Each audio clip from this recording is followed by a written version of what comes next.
सर्वांना नमस्कार. State economic advisory council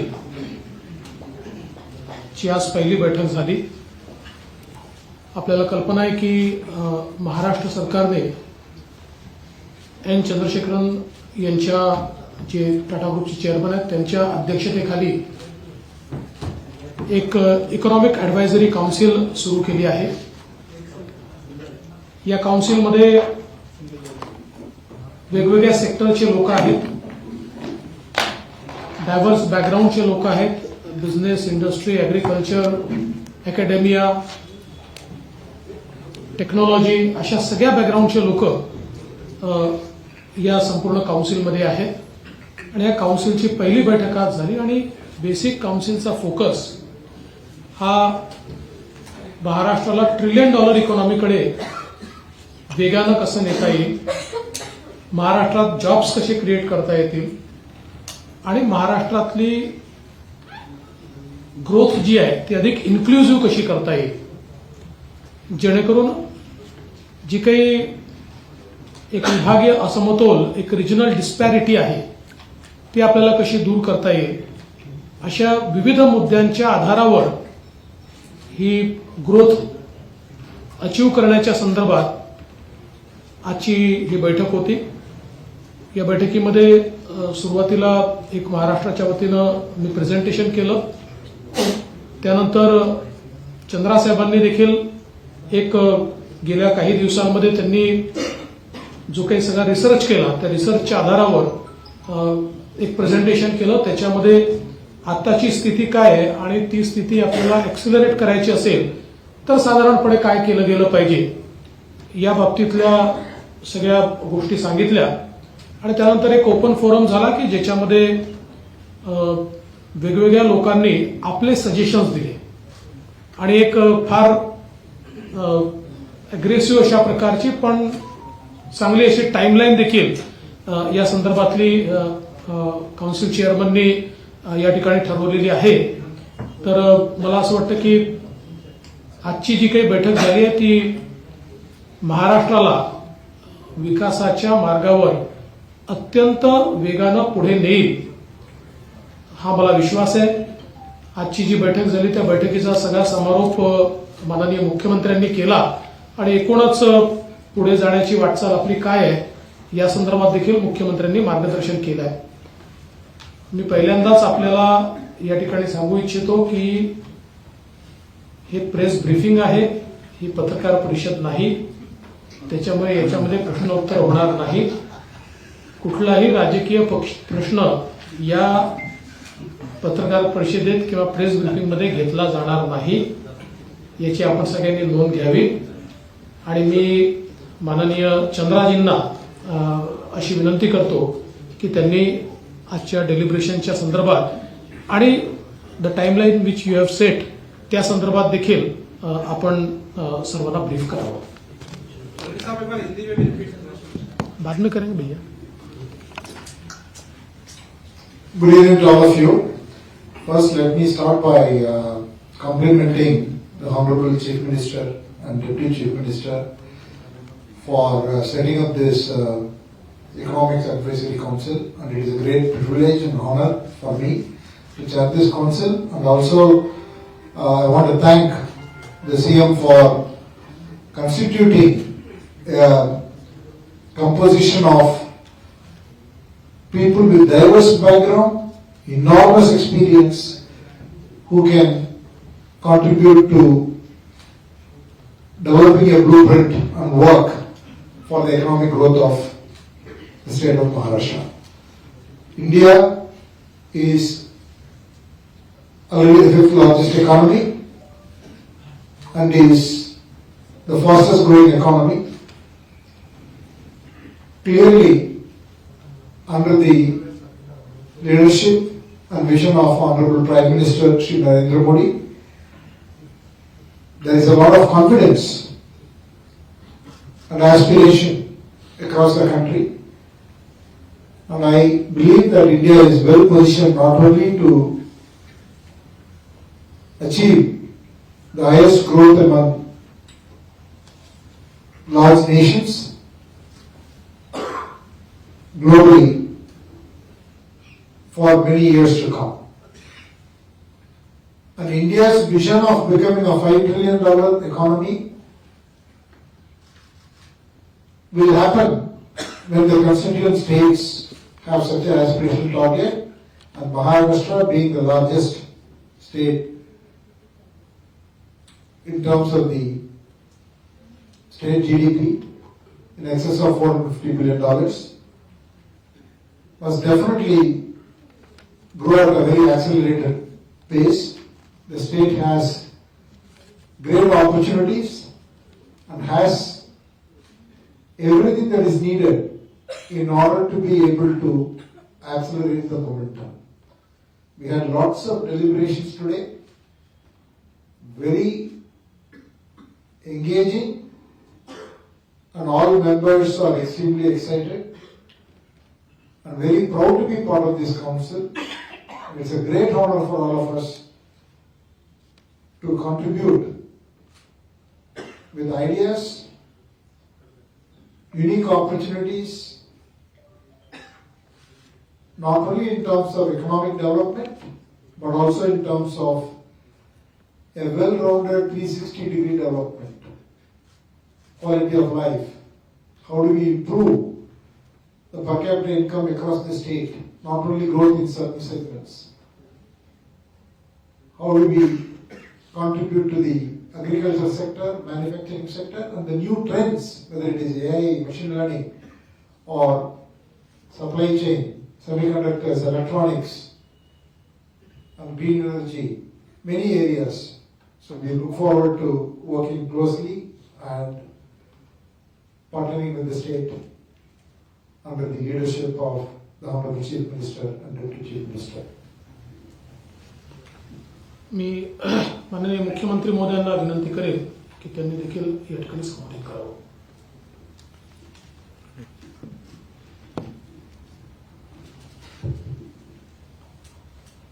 आज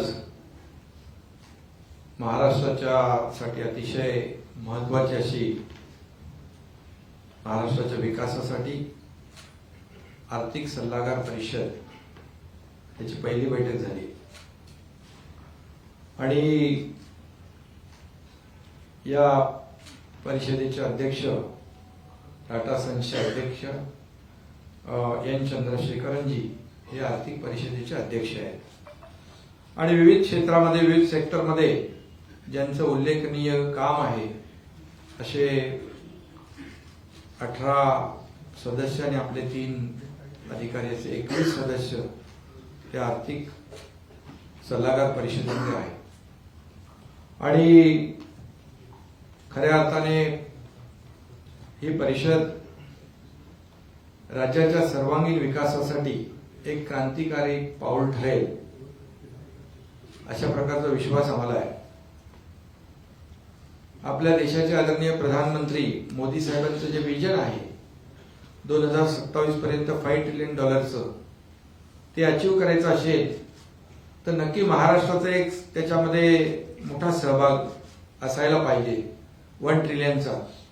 आणि मग त्या दृष्टीने सगळ्या सेक्टरमध्ये काम केल्यानंतर महाराष्ट्राची भूमिका त्यामध्ये निर्णायक ठरेल आणि त्याचमुळे ही आर्थिक सल्लागार परिषद फार महत्त्वाची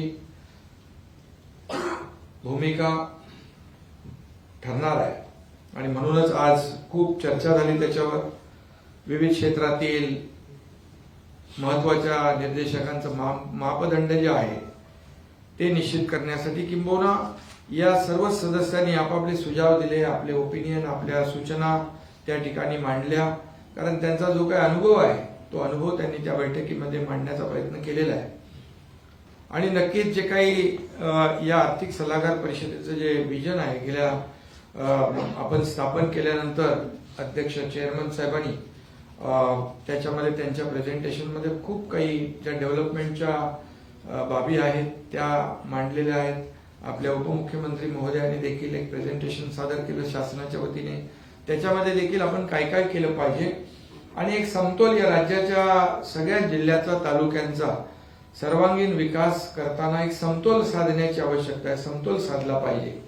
अशा सगळ्याच बाबींवर खूप चर्चा त्यामध्ये झाली. यामध्ये कृषी, सर्व्हिस इंडस्ट्री आहे, उद्योग आहे, पर्यटन आहे, इन्फ्रास्ट्रक्चर आहे मोठ्या प्रमाणावर, आणि या सगळ्या क्षेत्रावर विशेष लक्ष आपण केंद्रित करणं आवश्यक आहे. आणि त्यामुळे नक्कीच आपली जी काही एक $1 ट्रिलियन आपली जे उद्देश आहे आपला तो आपण सफल करू शकतो. या आर्थिक विकासाबरोबरच शेती आणि शेतकरी आणि त्याच्या सर्वसामान्य माणूस त्याच्या राहणीमानामध्ये देखील बदल झाला पाहिजे. त्याचं राहणीमान उंचावलं पाहिजे, त्याला चांगल्या सुविधा मिळाल्या पाहिजे, आणि सामान्य माणूसच हा या विकासाचा केंद्रबिंदू मानून आपण पुढची वाटचाल आपण करणार आहोत. त्यामुळे या सगळ्या सेक्टरमध्ये म्हणजे विशेषतः शेती क्षेत्रामध्ये देखील उत्पादन वाढ असेल, आधुनिक पारंपरिक शेतीबरोबर आधुनिक तंत्रज्ञानाचा वापर असेल, वित्त पुरवठा असेल, या सगळ्याच बाबी ज्या आहेत यामध्ये चर्चा झालेली आहे. आणि या आपल्या राज्यामध्ये खूप पोटेन्शियल आहे, ह्यूज पोटेन्शियल आहे, चांगलं इन्फ्रास्ट्रक्चर आहे, चांगली कनेक्टिव्हिटी आहे, स्किल मॅनपॉवर आहे, जमीन आहे, आपल्या इथलं सगळं वातावरण चांगलं आहे, आणि या सगळ्या गोष्टीचा फायदा आपल्या राज्याच्या सर्वांगीण विकासासाठी होऊ शकतो. आणि त्याला योग्य असं मार्गदर्शन आपल्याला आवश्यक असतं. आणि म्हणून महाराष्ट्र खऱ्या अर्थाने आपल्या देशाचं ग्रोथ इंजिन आहे. आणि म्हणून आजच्या या बैठकीमध्ये फार महत्वाची चर्चा झालेली आहे. या राज्यातल्या जिल्ह्याची क्षमता जी आहे ती क्षमता वाढ झाली पाहिजे. त्याचबरोबर रोजगार निर्मिती, दरडोई उत्पन्न वाढवणं, कौशल्य विकास, या सगळ्याच बाबींवर चर्चा झाली. त्यामुळे आज की बैठक आमची बहुत ही फ्रूटफुल हुई है और आपको मैं धन्यवाद देना चाहता हूँ एज ए सीएम और सरकार की ओर से. आप सभी लोगों ने इस मीटिंग के लिए समय निकाला है और जैसे हमारे आदरणीय प्रधानमंत्री जी ने पिछले 7-8 सालों में जो हमारी देश की अर्थव्यवस्था को इतनी ऊंचाई पर ले रखा है, इसलिए तो याचमुळे आपल्याला G20चं अध्यक्षपद मिळालं. आणि म्हणून महाराष्ट्र देखील मागे राहू नये, पुढे चालला पाहिजे. म्हणून आजची बैठक महत्वाची झाली. पुढे आणखी चांगलं त्यातून घडेल, मोठ्या प्रमाणावर या राज्याचा सर्वांगीण विकास होईल. आणि म्हणून आजची ही बैठक आमची झालेली आहे. पुढे आणखी चांगल्या गोष्टी घडत राहतील. तुम्हाला पत्रकारांना मनापासून धन्यवाद देतो शांतपणे ऐकून घेतल्याबद्दल.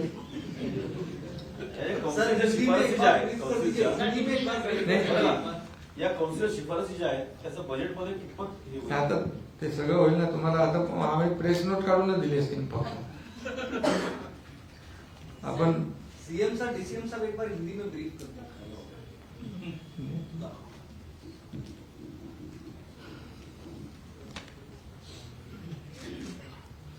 महाराष्ट्र सरकार ने जो स्टेट इकोनॉमिक एडवाइजरी काउंसिल